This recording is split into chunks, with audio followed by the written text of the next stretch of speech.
yo, welcome to another episode of IZM Radio. Glad to have everybody tuning in. I am your gracious host. I am Tariq Nasheed. We're waiting on Bree to get in here. Bree is late. Bree rode a pony from the club to work. So we're waiting on her ass to come in. We got Layla in the house. What's up, Layla? How are you? How are you? I'm wonderful. How are you? I'm good. How was your weekend, Layla? It was good. You know, productive. There you go. You ready? We're going on the road this week? I'm so ready. I'm about to act so crazy. Yes, indeed. Now, we have a very, very, very special guest in the house today. My dude, comedian extraordinaire, I say legend in the game. We have Mr. Aries Spears in the house. How are you, brother? I'm good, and being that I'm talking to my man Tariq, and if I'm sure your listeners and your followers already know your background, but for those that don't, I have to greet Tariq like this, even though he may not be, but assalamu alaikum, brother. Yeah, wa alaikum salam, brother. Yes, indeed. Now the Fed's gonna be knocking on my door. What's up with them ISIS connections? Oh man. My dude. So Aries, man, you've been in the game for a minute, man. Yeah. Let's go back. A lot of us first saw you in Jerry Maguire. Oh, we can go further back than that. Oh, damn. First time cats saw me was Def Comedy Jam with Martin, 16 years old. Oh, wow. Then wow. Yeah, then Showtime at the Apollo, 17, the very next year. Oh, wow. Can we see that? Is that the Showtime one online? You know what? The Showtime at the Apollo? Yeah. I can't find that. I would love to find that. Oh, wow. What you can find on YouTube is if you type in Soul Train, Aries Spears, when Don Cornelius had comedians that would come and do 5-minute spots. Okay. It was one of my humble beginnings. I must have been like 16 years old. Oh, damn. When I did that. So I've been in the game like 29 years, man. Oh, man. Yeah, Jerry Maguire was much later. Oh, wow. Yeah. Wow. Yeah. So you already seasoned. Yeah, I was already cooking. Now, where are you from originally? You from New York, right? New York, sir. What part of New York you from? Manhattan, Hell's Kitchen area. Oh, cool. Yeah. Now, when did you come out to LA permanently? When did you say? 93. 93. I made the move 93. I had just did Def Jam and Showtime, and my manager at the time, I was trying to figure out who I was going to go with, and it was at that time it was between Russell Simmons, this young lady who used to be on Give Me a Break, the youngest daughter. Her mother was a manager out in Philadelphia. Okay. So I was kind of messing with her, and then the last choice was Debbie Allen's husband, Norm Nixon. And I ended up signing with Norm, and he flew me out, and I was with Norm for a little bit, and then there was that. Oh, man. So when you were working with Norm, did he have you at the Comedy Act Theater and all those places or what? No, not really. You know, my story was a little unconventional in the sense that most comedians come out to L.A. and, you know, they work the road and they build their name and then they get a show. For me, it was the opposite. Like, I came out, I was 16 years old, and at that time, I think I did a performance, a guest spot. D.L. Hewley was the warm-up for Fresh Prince. So, of course, I had already done shows with DL. So DL was like, hey, funny young brother, fresh from out of town, show him some love. I did like a 5-minute spot. Before I knew it, every network in town wanted to offer me. This hot young kid from New York in town, Def Comedy Jam, young. So I was with all the networks at that time when they was giving out development deals. Yeah. So I was locked down every year with a new network, because a lot of times when they give you them development deals, all that is guaranteed money. Yeah. You know what I'm saying? Yeah. You ain't guaranteed to come up with a show. So they just had me in a holding pattern for like 5 years, and I had made a ton of money. And then long story short, I ended up getting on MADtv. Now, what year was that, MADtv? I did that when I was 22. Okay. So I'm 43 now. So yeah, do a little whatever that math is. MADtv was on that long, huh? Yeah. Back in the mid-90s. Yeah. Wow. So I had done that for a while, and I went straight to headlining. I didn't even do the come up where you start off as a host and featured and work your. I went straight into headlining because of the show. Oh, wow. Yeah. Wow. So back then, who were some of your peers back then? Because back then, you had to kind of represent back in those days, man. You know what, man? At that time, it was funny because I always tell people, prior to the explosion of Def Comedy Jam, you know, Hollywood only allowed one funny brother per decade. Absolutely. You know what I'm saying? Hey, how we you have doing? Bree. That's Miss Bree. Man, how you doing? What's going on, baby? All right. So, you know, the 60s kind of had this, the late 60s kind of had, Red Fox, and then the 70s was all Pryor. Yep. Then Eddie Murphy came in the 80s, and then by the 90s, Chris Rock and Def Jam had exploded. So that was a game changer because it gave all the guys like me and Bill Bellamy and Cedric and Steve Harvey and Arnez J, all of the guys that you know now as prominent comics. Yeah. That was our platform. And you did Comic View and all that, right? I never did Comic View. I was about to say, because I don't remember. I never did Comic View. I did Def Jam 3 times. Okay. I did it the second year when Martin was still a host.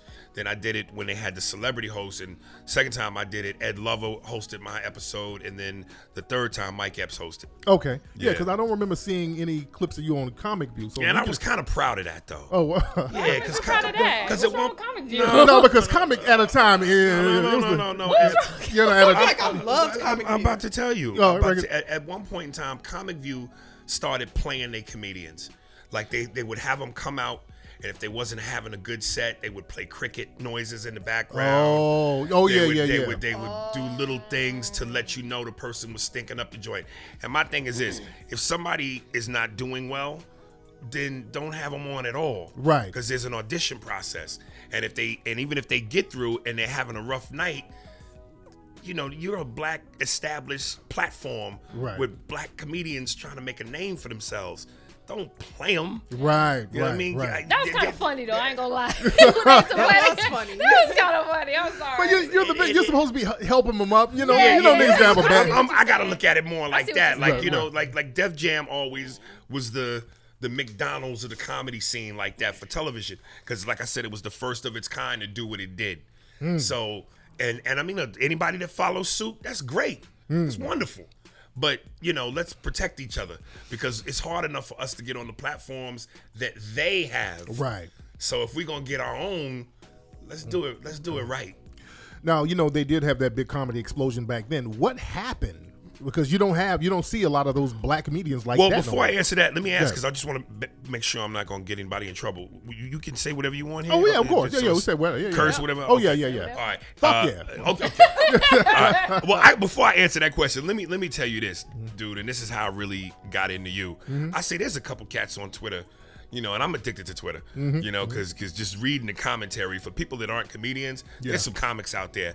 But then on the serious note, I said, dude, between Tariq, Talib Kweli, and maybe a little bit of myself, if there was a slave meeting for the revolt, you two niggas would be there. Because y'all go hard in the paint. Yes, we do. Talib, and that's my man. Yeah, we I love follow Talib. each other. I know Ty. But that nigga, that's Nat Turner on Twitter. Yeah. So most niggas are scared to say something because they don't want to mess up any kind of, fuck it. A combination of fear and, as Dave Chappelle's skit went, when keeping it real goes wrong. Yeah. I probably say a little bit more than I should. But, certain things get to me, and I'm being who I am with my astrological sign being Aries. I'm a fiery nigga. So, when I feel tested, I come back. If I don't feel tested, but I feel the need to test, then I go there too. So to answer your question, what happened? It just got oversaturated. It got to a point where everything was becoming a caricature of itself. Some comics, because Def Jam was so popular, and it was like, this is a chance for me to, spread my wings as a wannabe comedian. Some guys were going on stage with no substance, no material. They just felt an opportunity to be a comic. All you got to do is cuss 1,000 times and talk about some of the same shit. Bitches be broke. What your weaves at? Motherfucker. Yeah, nigga. That's how you get some pussy now. And there's no substance. Can you talk about politics? Can you talk about family? Can you improvise? How's your crowd work? Can you do an impression? Just show me there's levels to your comedy outside of the stereotypical stereotype that's expected. And the thing is, a lot of cats, they would memorize like 5 minutes of material and that's it, or somebody else. I've heard people steal your shit. I've heard you say shit and then heard another motherfucker. I'm like, wait, Aries said that shit. Now, have you seen that a lot with you? But you know what? And at first it bothers you because you like a protective mother with your material. That's your baby. But the more and more you do it, and the better you get, you still don't want nobody to flat out steal your shit. But you more or less look at it as, homage. Right. Because You know what I sometimes mean? I've seen some people even try to remix it Right. a little bit. Yeah, you know what I'm saying? That probably makes me madder than the flat out Stealing it. Yeah. Tony Tone for a long time. I mean, my whole bit about cartoon characters fucking, all he did was change the characters. Right. I've seen niggas do your Denzel too. You know what I'm saying? Well, listen, that's a little bit different though. Okay. Because you can't put a copyright on an impression. Oh, I see. Anybody can do an impression. Right. Now, if you doing the impression and you verbatim using my punchlines, my setups, that's different. But anybody can do an impression. You can't own that. Yeah. That's What's your public best domain. one? What's your best impression, you think? Damn, I don't know that I You know, have. you have a long list. He has a The very long Denzel list. one was but I'm good. gonna have to What say about this. The Michael Jackson was good. He did a good Michael Jackson. I'm like a mother with 1,000 kids in the projects. What I love about that. LL was a good one. Yeah, I love Bill them all. Cosby? I heard you do Bill Cosby. You don't Cosby when I do. I didn't do what the people said I did. You know, I don't ever do anything. I don't dibble in the dabble in the doo-boo. I remember you were on Old Drama on BET before. Yeah. 'Cause I was on there with Cheryl Underwood. Nigga, boy, this nigga roasted the fuck out of Cheryl Underwood. You know what's I crazy? thought you was about to say he roasted you. No, not me. I bumped into Busta Rhymes when Jay-Z did a concert at the Staples Center. Yeah. And I didn't even know Bus then. And I said, yo, Bus, man, I'm a fan. He said, my nigga, I seen you on the Old Drama. You put that bitch in a place accordingly. He loved it. He loved it. That shit was classic. Yo, man. Because they were trying to clown dudes and all Right, that right, on right. there. So and you lit her ass up. Oh, she had man. she had like a rhinestone. Oh, I had my Ram, my back there, my big chain with the Ram Aries medallion on it. Yeah, he said she has some swap meat rhinestones, some shit. You were lighting her ass up, man. That shit was hilarious. She was really trying to, because Old Drama was on BET, she was really trying to ride hard for Bob Johnson. Yeah. Talking about how Bob this, Bob that. And my whole thing was, sweetie, other than what he's paying you, which I know ain't much, you ain't seeing none of the $2 billion you bragging about. Exactly. I mean, and this nigga got on the network clowning. He was like, this shit is like public access. What you talking about? They were like, oh. I mean, he was slicing their ass. Oh, But yeah, man. that shit was classic. Well, I appreciate that, man. Classic, man. As far as new comedians now, who do you think is up there on your level? As far as funny, not as, as far as funny. Comedy is so subjective, man. I don't even want to use the term my level, because wherever my level is, I'm trying to get to Chappelle's level. Okay. You know what I'm saying? So to me, Chappelle is the barometer for all things great. And then, I'm really picky in a sense, and I want to, again, emphasize the word subjective. Just because I don't necessarily say they're funny to me is not me saying they not funny. Okay. Like, for instance, I'm real cool with D.L. Hewley. Yeah. I love D.L. Hewley. I think D.L. Hewley's one of the smartest comedians on the planet. And I love seeing him on Bill Maher, because I envy that, because I can't do what he does the way he does it. I wish I could. That being said, like, DL doesn't make me personally laugh. That's not to say he's not funny. Okay. That's not to say he's not genius.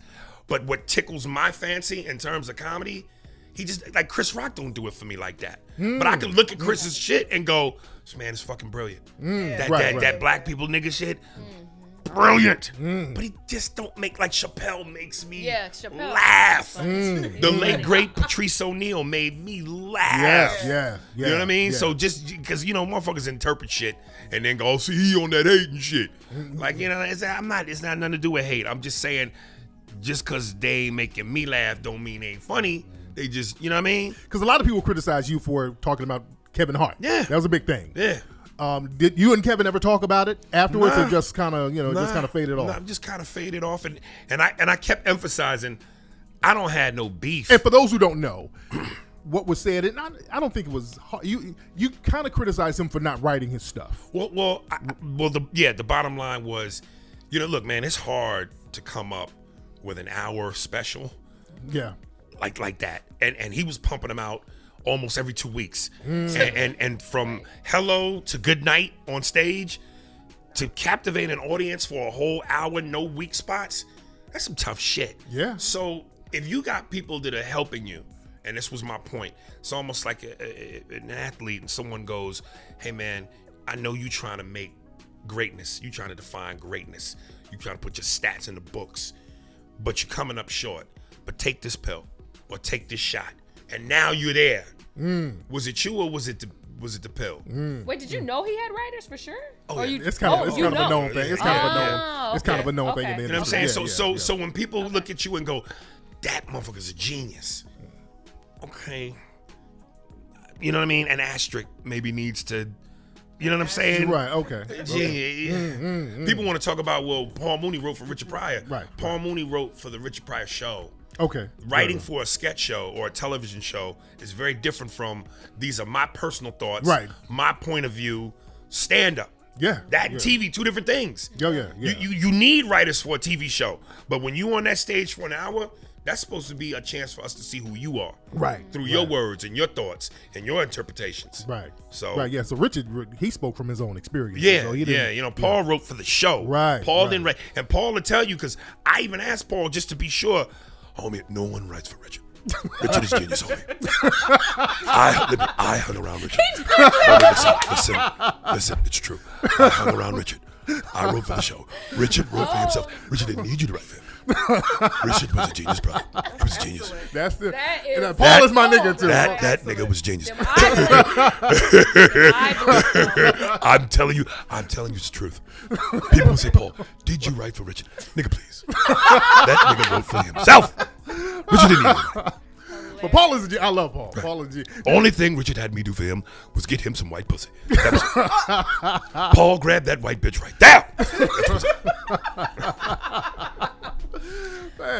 Speaking of, who's doing the Richard Pryor movie? I keep hearing it was Mike or Marlon. It was at one point it was Marlon, but then I think that fell through. And last I heard it was Mike, but I haven't heard anything since. That'll be that. I still say that's a tough one to capture. Because I don't think anybody looks like Richard.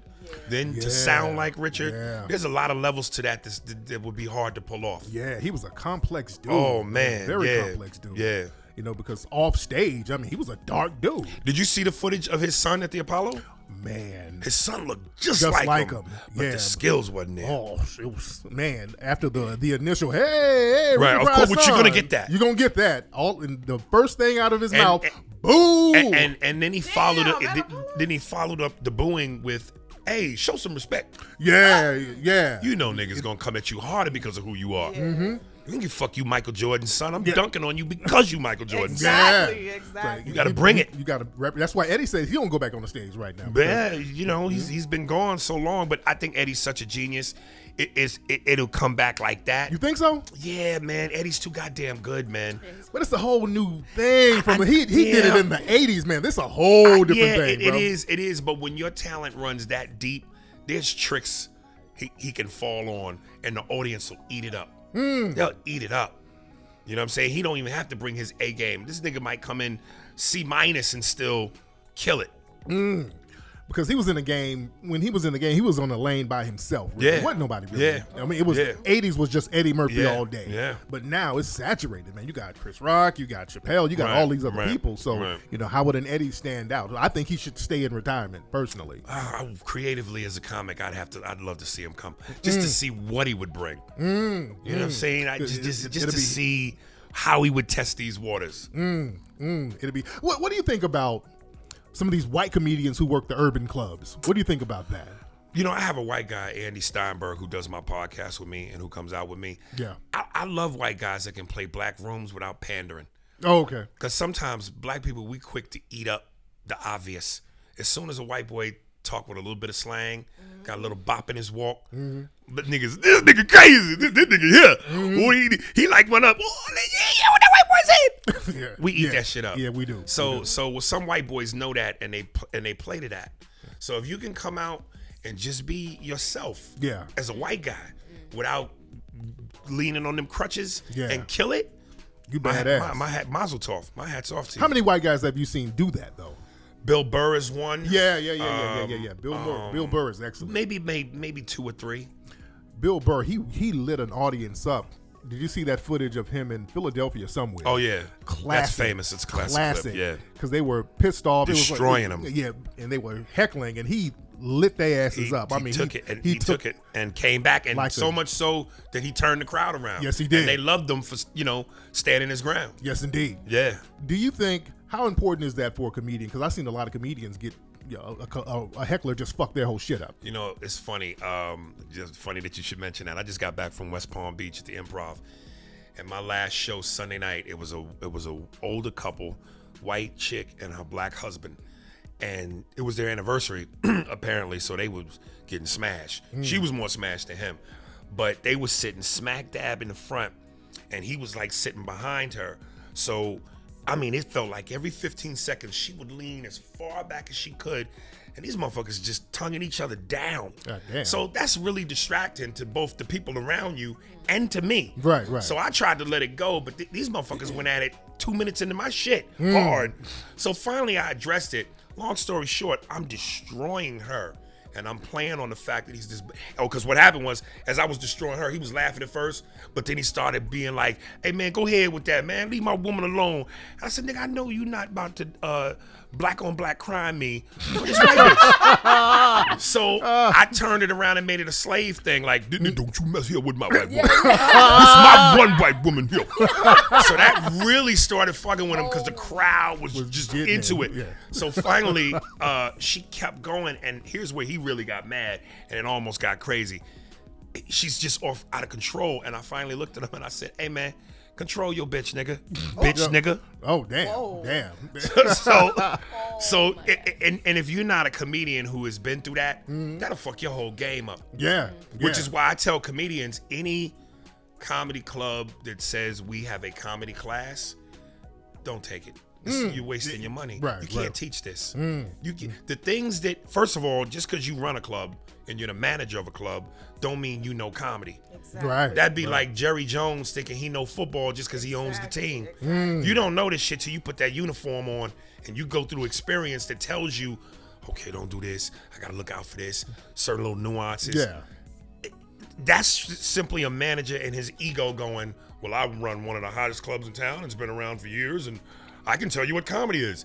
They taking your money. You can't teach this. Certain things you only gonna learn through actual experience. Well, I also tell comedians, yo, you gotta leave your hometown and travel. Yeah. Because what you used to in Minnesota is very different from what you gonna get in New York. What you gonna get in Compton. What you gonna get in the Bay. What you gonna get down south. So the more you travel and you become seasoned, you pick up on shit. What cities do you think has the hardest crowds to please, and what cities have It ain't about cities. It's just niggas. Oh, Black people are hard, man. oh wow. We just, because, you know, white people, you know, they can, when you do bad in front of niggas, they let you know you're doing bad. Yeah. You know what I'm saying? White folks, if they don't like you, they'll either just leave or be polite. And be quiet. Yeah. Niggas, after a while, I done seen motherfuckers, niggas, all right now.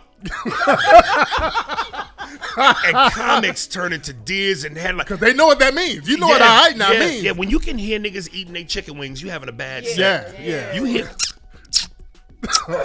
over laughs, nigga. It's bad. I will say this: I'm not a fan of performing too much in the South because I just think motherfuckers is slow mentally. Oh wow. You know, wow. like I'm a New York nigga. I'm a city boy. Man, So if I we feel go, you on so many levels. if we gonna match wits and play tongue tennis, I need your serve to equal mine. And some of them Southern niggas, they just. What, it go over their head or something? The joke Yes. goes over their head? Yeah. Okay.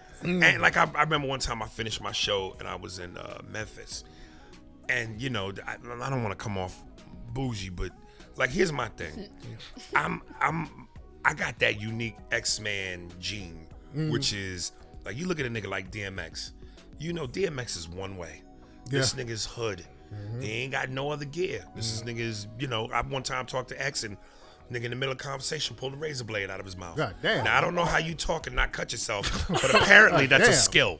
You know what I mean? Damn. So there's him.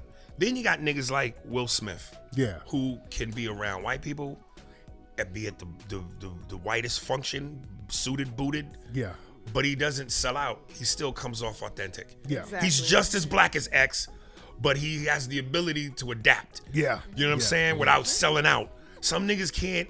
You know what I mean? Yo, X is X. You know what I mean? This nigga show up at the ball and be like, yo, ain't nobody put some liquor in the punch. Put the liquor in the punch. You know what I'm saying? X motherfucker's gonna be drunk. But that's X.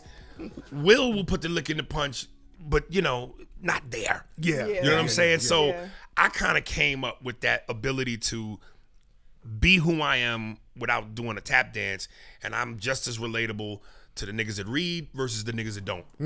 So when I'm in the South, sometimes like I'll be selling my CD, and I remember I heard one lady say to her girlfriend bought the CD, and she go, "Hey girl, how much that CD was?" Oh. Well, our friends is coming. Well, where they is? Now listen, them my fans, them my people. Yeah. But you niggas gotta learn to read, man. Enunciate, grammar. It ain't got to be about no bougie shit. Yeah. Just save yourself the embarrassment. If I don't give a fuck if a bitch was Halle Berry in a prime fine. If I hear you go, how much that CD was? I'm good. I want no part of you. Whoa. I want no part of you. No matter how fine. Just proper grammar's sexy. Because when you say how much that CD was and where they is, that means our conversations are limited. Yeah. I like to play chess. You play checkers. Yeah. And I don't mind chess every now and then. But let's be able to, Man. Now, what cities are some of the best cities? I hear D.C. is a great city to work. D.C. is phenomenal. Anywhere in Florida, particularly West Palm, Fort Lauderdale, Orlando, Miami. But that's the South. You know what I'm saying? That's the South. That's You're more. not counting that? Nah. Them girls out there dressed like they don't like their fathers. But that's not the South. It's the South, but it ain't the South. You know what I'm saying? It's Southeast. So there's a little bit of an East Coast flavor. A lot of people from New York. LA. It's just anywhere metropolitan. Yeah. I like city shit. I like fast pace. I don't like slow down life. And I do a joke on stage when I go, the coolest thing about traveling is it lets you know what you're into. And I'm not a fan of middle of America because I have a insatiable appetite for pussy. And I'm from New York. I live in LA, so I'm spoiled. And middle of America pussy is like the bread ends on a loaf of bread. Oh, damn. You only fuck with that when you got no more options. Oh, damn. Nigga, Why? Wait a minute. I was in What in the world? Omaha, Yeah, Nebraska.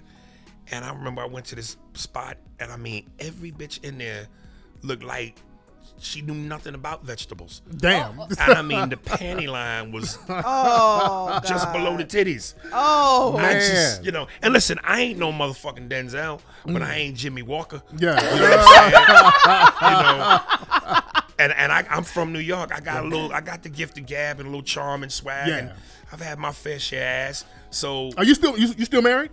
No. Okay, because I saw your ex-wife is fine than a motherfucker. I didn't know your ex-wife was that fucking fine. Yeah, but Man, what comes with that. I ain't trying to push you up. Listen, Like, I had lunch with the bitch today. I'm so... She's fucking insane. She's fine than a motherfucker. Yeah, but she's Ike Turner and I'm Tina. Oh, damn. Damn. I'm getting raped in the sound booth, nigga. Oh, damn. Oh, shit. Her hand around my throat. What happened, man? What happened? She's Puerto Rican, Boricua. Okay. Puerto Rican. Oh, yeah. Puerto Rican. Yeah. This bitch is a detective like I've never, I met. I dated a Puerto Rican girl who was a drug dealer, nigga. Oh, She was a fucking drug. Yeah, she was a fucking drug mule. She was straight up. Back in the day, feds don't holler at me, but holler at his ass. He knows. She was a fucking drug mule. Nigga, we would be asleep. I'd get that nudge at 3 a.m. So who the fuck in your phone is? And my shit had all kind of locks on it. Oh, damn. So yeah, man. Like TK Kirkland said, you show me a bad bitch, I'll show you a nigga that's running from her. No, damn. Exactly. That is hilarious. Man. In the comedy game now, with black comics, what do you think? Why do you think now, or have they always had that whole, we're just going to get one black person like Kevin Hart? Right now, Right. Kevin Hart, I mean, they push him all over the place. He's that dude. Have they always done that with black comics? Well, like I said, prior to Def Jam, that's just what it was. Okay. But, once they get a Kevin Hart, it's almost like Hollywood is not really a trend-setting business. It follows the trends. Right. Yep. So once something works, now everybody wants that prototype. Yep.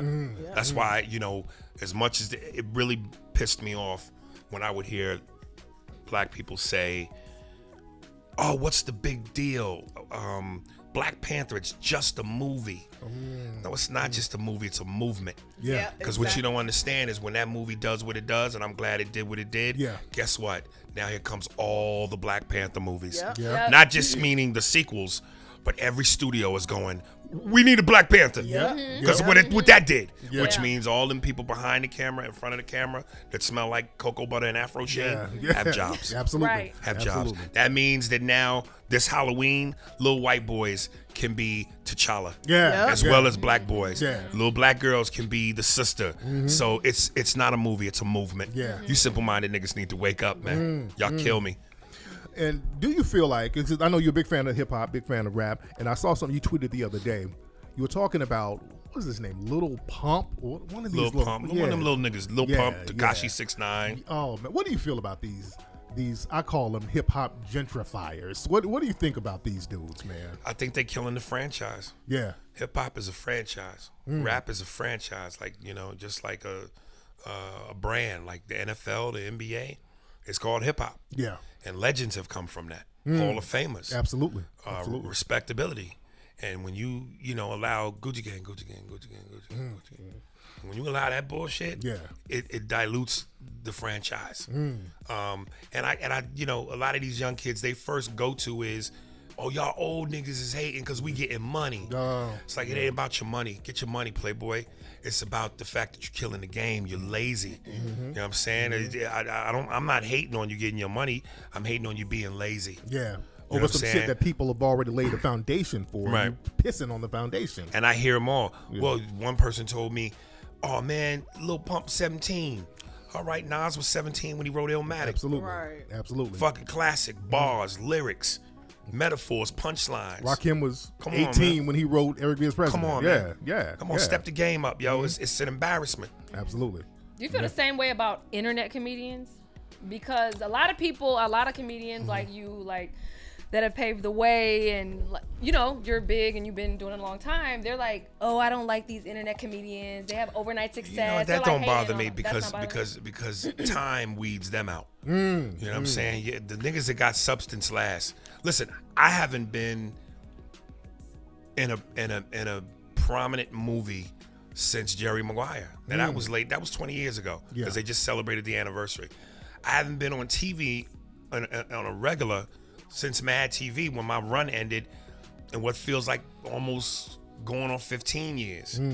But yet I'm still one of the most respected, well-known comedians who's working. Yeah. Now, and I don't know if people, when they hear me say that, understand. The moment you're not on TV for a certain amount of time or you don't have a movie career, it's hard to go on the road and work. Yeah. Because you don't have nothing to bring the people in to put them in the seats. Yeah. Now, I haven't done anything in the times that I said I just hadn't done it. And I work all year round. I don't have no off time. I work how many weeks in a year? It was 70, 365? whatever it is. 52. Every I thought you meant. Yeah. You said weeks, so I'm like, I thought you meant days. 375 weeks. How much that CD was? Go to hell. Go to hell. So every week I'm on the road and I don't take no time off. I work the whole year round. I've been to Africa twice, Dubai, all up and down Europe. I'm supposed to go to Australia soon, and I'm not going there just as, hey, this is a comedian, y'all. I'm going because people there know who I am. Right. I got fans out there. So, I'm not trying to brag or boast. I'm just saying that there's a reason why I've been doing this since I was 14. I've been doing this 29 years. And when you say my name, and I'm trying to be as humble as I can, I'm not patting myself on the back. I would never even own up to that. Right. But I've heard people say, yo, dude, legend. One of the baddest niggas in the game. So I take pride off of that. No doubt. And a lot of these dudes that are the internet guys, look, some of them be funny as a motherfucker. But 15 minutes a career doesn't make. When a lot of them Vine dudes is popping 6 seconds, it's not a career. That's what I'm saying. Yeah. It's good to be, you can be funny in 15, 16 seconds. I can't even be funny in that amount of time. I'm Spielberg. I need epic Right. proportions of funny. I need camera lights and crew and makeup and catering. I'm trying to make movies with funny, not 6 seconds. Yeah, Right. yeah. So do you aspire to do more movies though? I aspire to do it all, but them white folks got a hand on me. Why they got a hand on you? Because I'm Paul Mooney Jr. I am that nigga Jr. Read some of my tweets. I have. I mean, that's why. That's why. That's what's holding. So you think you blackballed or something? You know, I don't know, but it feels that way. Because, you know, these white folks, they like niggas to be a certain way. Yeah. And I'm not necessarily saying if you are that way that you're selling out. I'm trying to find that fine line between being rich and being right. Because it seems like you can only be one. You want to be rich, or you want to be right. Yeah. So I'd love to be both. Maybe that's unrealistic thinking. But I'd like to not have to, and I'm joking when I say this, so please don't come at me, y'all.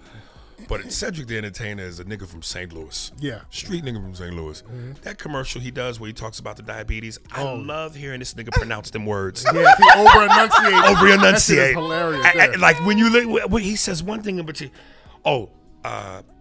he says the word, I'm going to spell it. I know the word, but I'm going to spell it just because I want to make sure when y'all put it in your head first, and then I do it, it registers. Tasks. Tasks. Yeah. Yeah. So when you're doing ordinary tasks,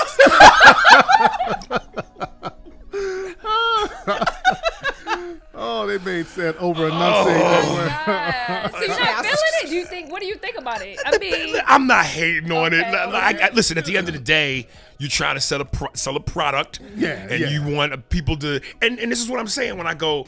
The X-Men gene, like, again, you look at a guy like Will Smith, he'll do that same commercial and say task the way you said it. Yeah. And you won't have to go, what'd he say? But I know Cedric probably did it, and that St. Louis came out, and they went, cut. Can we get this nigga? Can we get this nigga to pronounce task properly? And then they write them checks, and you see them zeros, and it's ordinary tasks. And it's not selling out. You're doing what you're supposed to do. You're supposed to but do it. I got a picture with me, Cedric, Alex Thomas, Craig Robinson from back in the day when we all started, and we all got the jail pose and the wave caps and the black and mild. So that's why I'm just going, listen, I know with success and fame, you gotta step it up a little bit. But And you did some stuff with Tiffany Haddish before too back in the day. Yes. Right? Yeah. I just spoke to Tiffany maybe 2 weeks ago. How do you like all the stuff she's got going on now? I love it. Yeah. I love it. My biggest thing was, and I was almost scared to call her because I was like, I know when niggas get to that next level, shit there must be some chemicals in the money. When you touch it, it gets into your skin fibers and fuck with your head. Because I remember when Kevin really started blowing up, I was in Miami, and I just so happened to go to this club, and everybody's like, yo, Kevin is there, fabulous, and motherfucking, what's his singer name? Forget his name, but what's another hot R&B singer? Yeah. And they was kind of all standing on this like riser/platform. And I walk in and I saw Kev, and I was like, yo, Kev, what's up? And, you know, Kev saw me, and he just pointed to his bodyguard and went, and the bodyguard would let me up. And I was like, yo, Kev, what's up, y'all? What's up, Kev? Never really make an eye contact. Oh, damn, it's like that. Oh, so wow. I gracefully bowed out. Oh, and I was damn. like, I'll holler at you, my nigga. So I was worried about Tiff, and I was like, man, I hope she. But I remember I called her one time, and I just said, look, hey, I just, want to tell you, big brother, little sister, congrats on all your success, baby. And I left it at that. And I think she was a little tipsy that night because we was kind of playful with each other, but we, said goodnight. And then I called her 2 weeks ago, and we really talked for like an hour. Okay. So, and I was just, like, damn, Tiff, I ain't talked to you since you blew. What the fuck? What's the change like? What was different? And she was cool as shit, man. Okay. But it was all good. That's good. Yeah, That's yeah. good. I just, my thing is, man, again, I've just seen where money make cats act funny, and there's even things where it's like, look, I've reached out to prominent black dudes on Twitter, directors, producers, just on a whim going, hopefully if they know who I am, maybe I can get a sit down and talk, and I ain't gonna say no names, but two big prominent brothers, and they hit me, yo, man, I'm a fan, I love your shit, here's my number, call me. I'm gonna call you twice. After that, I'm done. Yeah. Because I'm not chasing you. Hell no. So I know you're busy. I know you're big. So I don't want to be that guy. Yeah. I'm not going to blow you. Hey, man, you said, because then they look at you like, this nigga. Yeah. So I'm going to reach out to you twice. Hey, bro, love, you got some time? You tell me what worked for you. I'm there. And both times they gave me the whole spiel. My nigga. But then, where's the meeting? Where's the follow-up? Where's the, so then after that, I keep it moving. I'm sorry, I missed the first part of this. But do you reside in LA? Yeah. So is that that prominent across the board, like in LA, in Hollywood? Yeah, I think so. I think it's just a Hollywood thing. Yeah. It's the most insane shit to me. Yeah, that's that. And what's crazy about it is, we already get this treatment from them. Exactly. Right. You would Aries. think niggas would be like my brother. Yep. The way Barack Come in this way. Y'all remember the New Edition movie on BET? Yep. The white manager was fucking them over, running that bullshit on them, and then when Michael Bivins became an executive, he started doing the same shit the Boys to Men. Yep. You know what I'm saying? Right. We learned that bullshit from them. Yeah, it's unfortunate because you would think that if we really chose to stand together and have each other's back, it's still gonna be hard, but it shouldn't be this hard. Yeah. It should be. We hate on each other too much. Oh goodness. I don't know why we do that. I don't get why people can't be happy for other people. To me, there's a fine line between hate and critique. Envy? Oh, okay. Critique. Critique. I think nobody's above criticism. Right. You know what I'm saying? True, Especially in terms of an artist, you look at things artistically and you go, I would have did this different, or maybe I would have done that, or I don't understand why they did this or agree with this. But the climate is such, anything you say that goes against the grain is hatred. Hey, right. Gotcha. Like, I can't have Especially a fucking now. opinion. Yeah. Right. Like, I'm not allowed to voice my... Just because 1,000 of you motherfuckers love him. Right. And I'm not just saying he ain't lovable. Right. I'm just saying ain't my cup of tea. Exactly. But I'm a hater. I'm bitter and I'm a hater. Because I feel the just don't same get way that. you feel about Chris Rock. Like, I don't think he's a funny man, but he's a genius. You know what I I'm get saying? the Like, funny, I get the genius, but as far as making me go, yuck. Yeah. Nah. I feel like that about a lot of these internet comedians. Me too, man. Tariq. I was Some about of these to- niggas, they be they're having whack. some of these motherfuckers are whack as And fuck, they be having man. like 3 million followers. Yeah. I mean, like, I'm what like, in the I don't world? get They it. make They fun. just they I was like, I keep could do that producing shit. content. That's the different. Like they Yeah, just keep throwing stuff. consistency. Yeah. Consistency. But see, consistency. the problem I have with that is I don't want to just be throwing out shit Thank to you. throw it out. Thank Right. you. I want to make sure everything It I hits. do It's good. is Yeah. yo, like, you know, I can go get a steak anywhere. Right. But I want Roof Chris. Exactly. Because Yeah. Roof Chris come with a certain sizzle, that certain smell. Exactly. It make you, when you bite into it, you close your eyes and just, Put your hand back. I want my shit to be like Roof Chris. Yeah, so you classic. might have to wait a little bit longer. Yeah, But when yeah. that plate come out, it's hot. That's why Eddie Murphy's Delirious, classic to this Oh, day. yeah. Classic. Oh, yeah, it stands Yeah. the test of time. Yes, indeed. Yes, Yeah. indeed. Man. Now, what happened with Corey Holcomb and Zoe? Got to get into that, man. Corey Holcomb and Zoe, you were at 5150 show. The shit went left, man. What happened, Aries? So those are my dudes, by the way. Those are my people. I went into a situation where I should have known better. Yeah. And I just say that because, you know, I didn't know Zoe. Okay. But he was Corey's dude. Right, And Corey right. was my dude. So just the fact that, yo, you Corey dude? My man. Yeah. And I'm assuming he's a comic. In comics, we okay. Jones on each other all day. We break each other's balls. We talk that shit. That same behavior, that same shit that you saw there, Yeah. that goes on every street corner, in every barbershop, in every locker room. Just dudes being dudes. And me in particular, I'm a New York nigga. I'm loud. Yeah. I'm Tim Boots. I'm New York hat. And when we talk with a certain flair. You know, I might slap your knee in conversation. What? Fuck out of here, nigga. Nigga, you bullshit. Man, nigga. That's, you know what I'm saying? Yeah. So I went into that thinking that was that. And it wasn't. And when you're a professional comedian and you know how to push buttons, if you're not a comedian and not knowing how to take your buttons being pushed, well, then there's the recipe for disaster. Yeah. And I might have had a little bit too much Tanqueray. Okay. Which okay. put fuel on the fire. Okay. But even then, if I guarantee you, two comedians, I can be on heroin mixed with gasoline, and we know how to handle that. So okay. And normally when I'm not on stage, a lot of people say to me, man, you don't even seem like a comic. You too reserved. You too quiet. Yeah. Some white people even tell you I got my ice cube on, my scowl, and I'm angry. Yeah. Nah, I'm not a loud nigga when I don't have to be. But when it's time to perform and it's time to show out, we performing. Yeah. It's showtime. So I get into my thing and, you know, I was around a cat who I didn't know and who I was too comfortable with, and next thing you know, there it is. Yeah. Yeah, you know what I mean? Because LA culture is a little, and he's the LA dude, and LA he's culture, a Chicago guy, but he's been in Pasadena, right? Yeah, right. And I don't know, I hate that thing went down the way it went down because I like all y'all motherfuckers. The hardest thing for me wasn't necessarily what went down; it was the aftermath, because I stayed off Twitter on purpose for a while because I just knew. Here come the jokes, and I don't even mind the jokes, but I just know it's hard as a man to not let your manhood get in the way, and your manhood can make you do dumb shit. Yeah. Like one of my favorite lines in that Tupac movie was when my man Clifton Powell told Pac in jail, "Don't let what you do for 50 seconds get you 50 fucking years." Yeah. Yeah. So my manhood had me going, I need to do something to this nigga. I could make a phone call. I could do this. I could do that.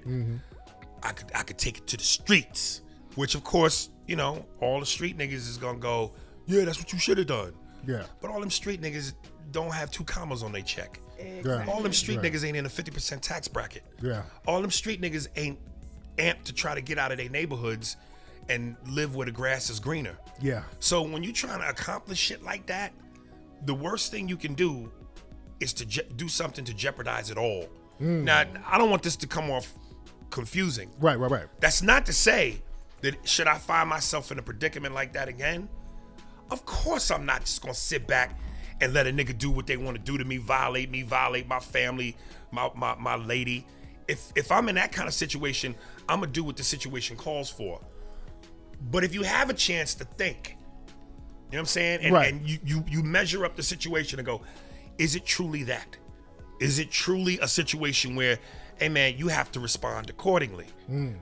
Or is there another way to handle this? And I said, you know what? Let me handle it a different way. Okay. Because if I handle it the way every nigga think I should have handled it, well, then this is a different conversation.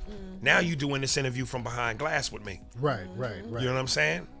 So, you gotta, it's hard because your pride and your ego get in the way and you go, damn, niggas is gonna call me a bitch. They're gonna say I'm this, I'm that. So what's gonna bother you more? What they call you or, your freedom? Yeah, exactly. Yeah. Man, did y'all ever get everything squashed, man? I haven't spoken to Corey, or I haven't spoken to either one of them since it happened. And I've heard people, they told me on Twitter that since then Zoe's apologized 1 million times. Right. And that's cool, but there's no reason, there's just really no reason for us to have to communicate. You know what I mean? Once that line has been crossed, I can never be comfortable enough to be around you again and not be on my toes. So what real reason is there for us to hang But around? Corey wasn't involved in that. He wasn't involved, but it was what happened afterwards. Oh, okay. Corey immediately afterwards kind of took shots at me about the situation, and I kind of went like, wow, nigga, I was the one who put you on MADtv when you really had no TV credits. I was the one who campaigned to get you an earthquake on. So, like, word. So, Yeah, I wish you guys can bring closure to it. I really do, because, that was unfortunate. It was drinking involved, a lot of emotions involved, and everybody's cool, man. I really, really wish y'all can just kind of squash that shit and just, let it be what it be without, shit being drug out. You know what I'm saying? Right. Let's stick together. Yeah. Like,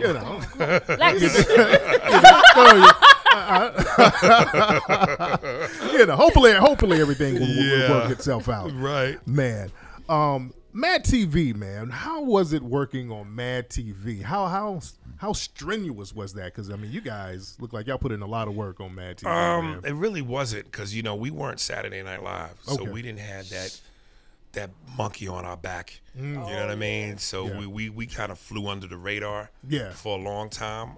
Even though the people that were familiar with the show and knew the show were diehard fans, because they could clearly tell we were the better show. Yeah. But we just never, especially from the industry, got that respect. Yeah.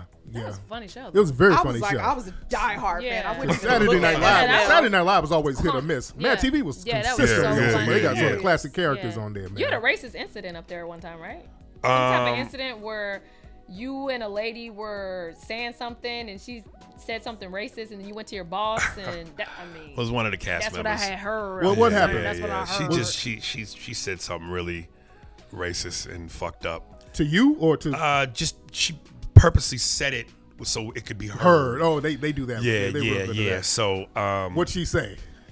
some about being raped by a black man and having the evidence under her fingernails to prove it. Hilarious. What the Where'd she get that from? Where did any of them get it from? Oh, right. She was a cast member on the show, right? Okay. Yeah. So yeah, and you know, we made the mistake of thinking by saying something was gonna happen. No, because it's not. Yeah. So nothing happened. And matter of fact, the only thing that really did happen was it was a stain on us. Yeah. Troublemakers. Yeah. Wow. Yeah. Yeah. How dare you, troublemakers?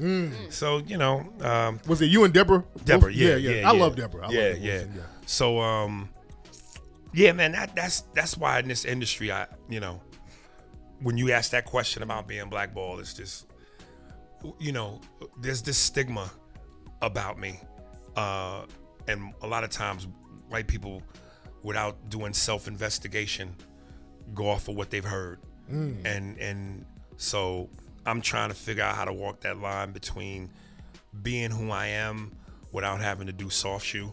Yeah. And try to watch certain things I do and say, because again, that's why I'm saying, like, you know, you're not a comedian, you don't do comedy, so you can all the way. Yeah. Talib is a rapper, social commentary, all the way. I can too, but I can't. Right. You know what I'm saying? So how do you do that? And that's, you know. Comedy is harder than what people think, man. Yeah. Comedy, because there's a structure there. You know, you Yeah. got to make a motherfucker laugh. You got to. Yeah. Right. You have to. Right. You have to get a reaction from somebody. Right. It's not just like me. I just run my fucking mouth and whatever. Right. They Tariq, take you it over. low-key a comedian. Well, yeah, I just say some but shit you that just might run be your mouth funny, but I just say whatever. Y'all have to set up something and bam, if it don't pop off, you're done. Yeah. So yeah. that's yeah. a fucking skill. There's an art to that. Oh yeah. You dig? Yeah.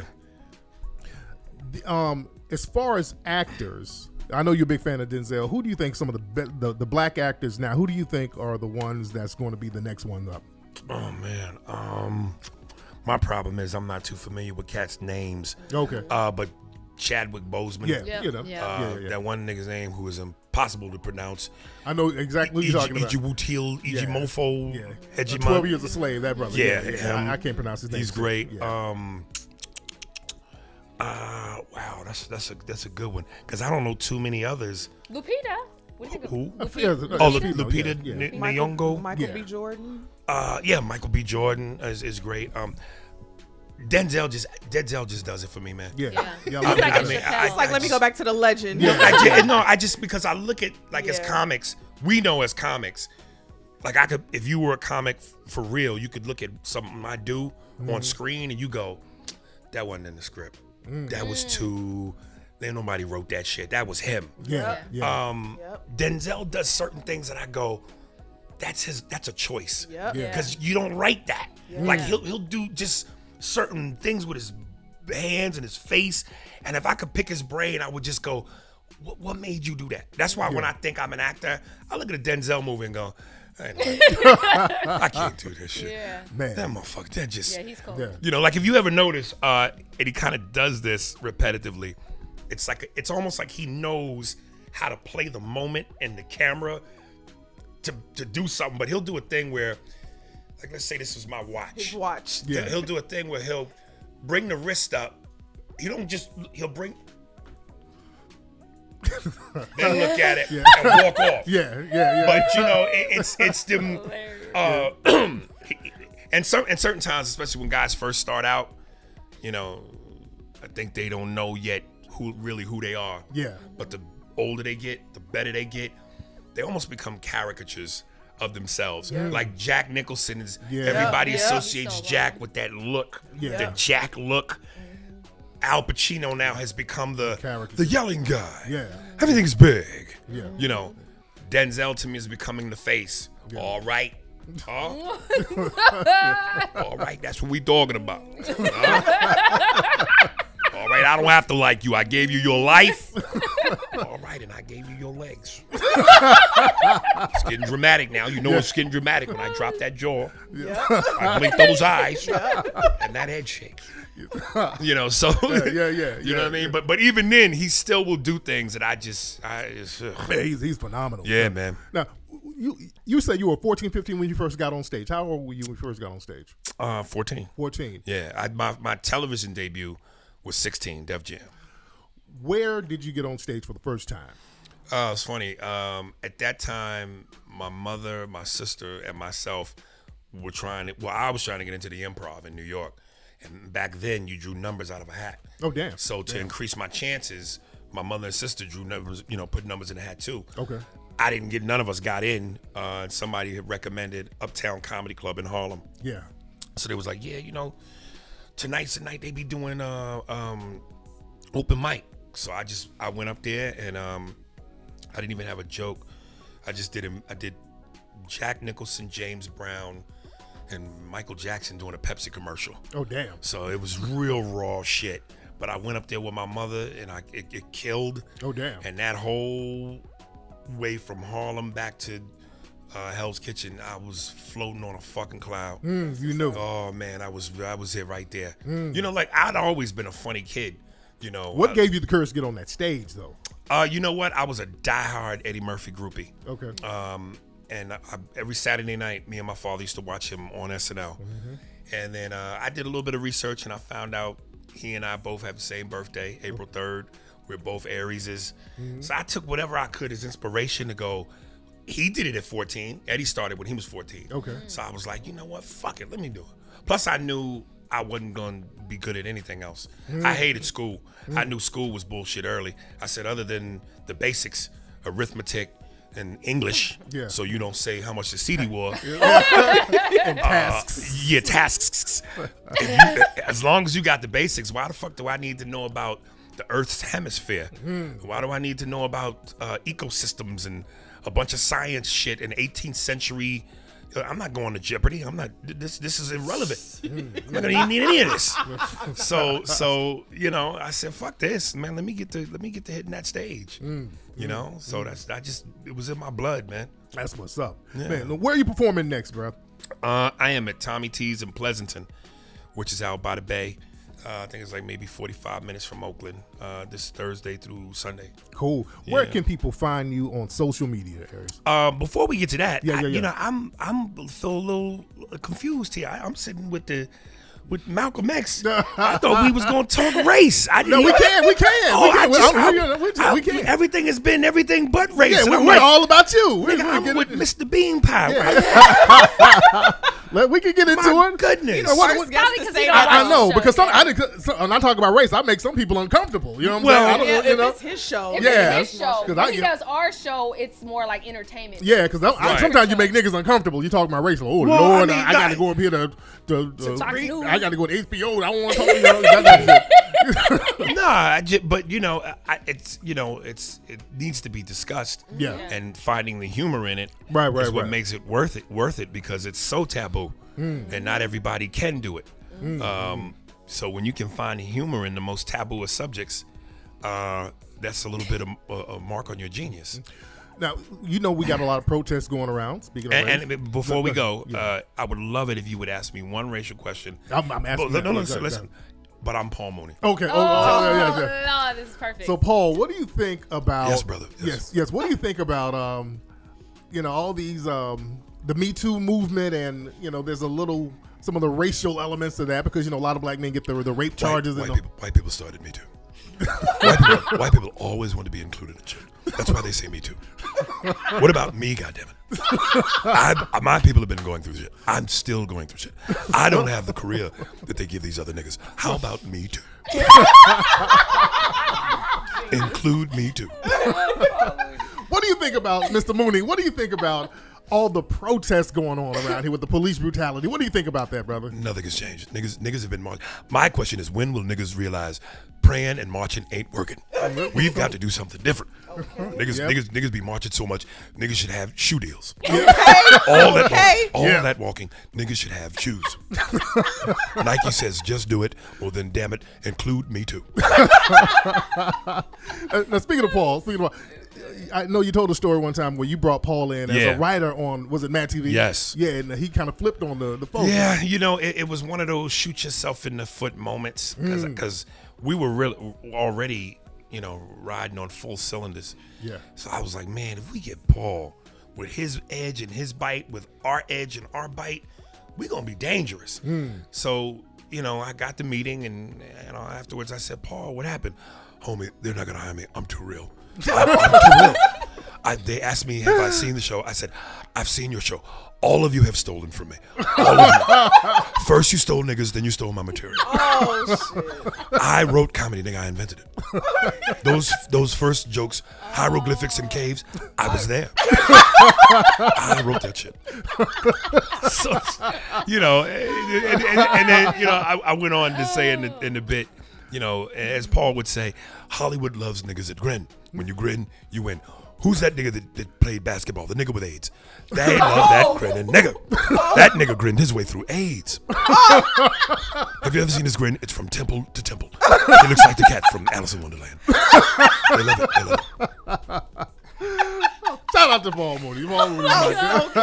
Oh my God. Man, what's your social media, Aaron? Aries Spears. Very simple. Twitter, Aries Spears. Instagram, Aries Spears. Official Facebook, Aries Spears. To get all comedy free, subscribe to my Pandora under Aries Spears. And check out the new podcast called Spears and Steinberg that I do with fellow comedian Andy Steinberg. New episodes every Wednesday, available through iTunes for free. Yep. So it should be all lovely. No doubt. Bree came in late. I did. Yes, you did. She looked fly though. I know you look fly to the motherfucker. It was worth the wait. It was worth the Technical wait. difficulties, Where are you coming from? Mind your the business, blonde. Tariq. The hair salon? Mind You got your your shit all Mind your snatched. business, Tariq. Lord. Okay. She got a date at Applebee's after the show. Shit, You ain't even know some Applebee's out here, so pipe buffalo- down. Actually, there is. I know where Actually, there is. Where? There's some Applebee's. No, it's close. There's some. Garfield, Gardena. It ain't no, y'all. It ain't no Applebee's or Fridays out here. And Gardena. You crazy. hell TGI wanted Fridays. Gardena? There's one by my house. Yeah, this one out Fridays. Where's this places? Where are you from? I'm from Chicago. Oh. Yeah. Aries, don't judge me. No, baby, I hear Take you. her I to was about Applebee's after the show. Yeah, there you take go. all of us to She's Applebee's. single. She's single. And ready to mingle? Ready to mingle. Oh, I Yeah. was trying to hook her up, by the way. And Always. Don't mind me. we're gonna be on the road next week. We Sunday we're gonna be in New Orleans. We're gonna be in Atlanta a couple of days after that. Then we're gonna be in Chicago. So y'all hit me up. Let me know what's popping. We're gonna do pop-ups and all that Yay. stuff. So you guys stay tuned for that. Bree, where can they find you on social media, dear? It's Bree Small, and when we get on this road, y'all be cool, okay? We don't want to have to get security and all this. We're gonna have that. So, we're gonna have that. I want y'all to be cool. We coming to see y'all. Yes. And Layla, where can we find you? At Miss Layla Lopez, MSLLA. Wait, Yep. MSL. Damn, how Zip you it up, always get zip your it own shit fucked up? MS. I have to spell it for you guys. Yes. MSLAILALOPEZ. Tasks. Can't stand you. And y'all find me Lopez. on Twitter, Tariq Nasheed, and Instagram, Tariq Elite. Go to minkslide.com to get the Mink Slide t-shirts. Go to hiddencolorsfilm.com to get Hidden Colors 1, 2, 3, and 4. And go to 1804 Movie to get the 1804 Hidden History of Haiti movie. I will holler at you guys on the road. On the We'll see you road, guys yay.